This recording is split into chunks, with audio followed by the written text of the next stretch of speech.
Pinarangalan ng Apayao Police Provincial Office si Police Chief Master Sergeant Arnold C. Gramaje sa kanyang pagreretiro matapos ang 27 taon, 11 buwan at 17 araw ng paglilingkod sa Philippine National Police. Isinagawa ang seremonya na tinaguri ang Salamat Kapatid Program noong Agosto 29, 2025 sa Camp Governor Elias K. Bulot Senior and Training Center sa Santa Lina, Luna, Apayao. Pinangunahan ni Police Colonel Arnold D. Razote, Provincial Director, ang programa kasama ang command group, staff, kapwa pulis, pamilya at mga kaibigan ng retiradong opisyal.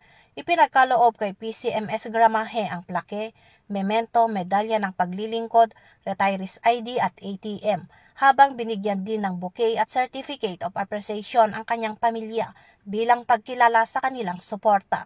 Sa kanyang mensahe, nagpasalamat si PCMS Gramaje sa PNP at Apayao PPO sa paghubog sa kanya bilang marangal na lingkod bayan. Binasa ni Police Major Bernie Bisuaga ang retirement order habang pinangunahan ni Police Lieutenant Leslie N. Pedling ang pagbasa ng Retirement of the PNP Badge. Tinapos ang seremonya sa pamamagitan ng casing of the badge na pinangunahan ni Police Colonel Razote at huling saludo ni PCMS Gramaje na sumisimbolo sa marangal na pagtatapos ng kanyang serbisyo.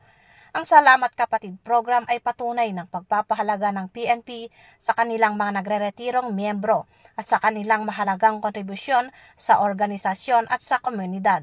Mula dito sa probinsya ng Apayao, akong yung PNN correspondent, Patrolwoman Jesly Sabado, alagad ng batas, tagataguyod ng Balitang Pulis.